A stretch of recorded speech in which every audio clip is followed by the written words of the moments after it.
নমস্কার, আজকে ছাদে চলে এসেছি কিছু শীতের সবজি হারভেস্টিং করব। তার মধ্যে প্রথমে কুমড়োটা তুলে নিলাম। এই গাছটা পড়েই হয়েছিল, ভাবতে পারিনি কুমড়োটা সুন্দরভাবে ফলবে। আর একটা কুমড়ো ধরেছে, এটাতে পরাগ মিলন করে দিয়েছি। এর আগে 3টে কুমড়ো কিন্তু ঝরে গেছে, কেননা পুরুষ ফুল হয়নি, পরাগ মিলন ঘটাতে পারিনি। আর এখানে দেখুন আজকে আমার মা পালং শাকটা তুলে নিচ্ছে। এটা সেকেন্ড পার্টে বসানো পালং শাকটা। ফার্স্ট পার্টে যেটা বসিয়েছিলাম তার হারভেস্টিং অলরেডি আমি করে নিয়ে আর সেটা শর্ট ভিডিওতে আমি শেয়ারও করে দিয়েছি। আর এখন আজকে তুলে নিচ্ছি এটা।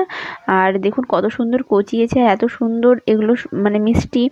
আর ঘরে তো, আর এত মানে অর্গানিকভাবেই তৈরি করেছিলাম। আর এটা তোলার পরে আমি সর্ষের খোল দিয়ে একটু জল দিয়ে দেবো, যাতে পরের বারে হারভেস্টিং করতে পারি। আর এখানে দুটো ওলকপি বেশ বড় হয়ে গেছে, ওই দুটোই আছে তুলে নিলাম।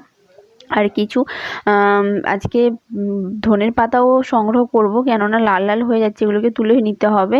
তুলে নিয়ে আবার একটু সর্ষের খোল দিয়ে দিলে আবার সুন্দরভাবে পচিয়ে যাবে। আজকে এগুলোই হারভেস্টিং করলাম। আজকে তবে আসি, দেখা হচ্ছে পরের ভিডিওতে। By friend.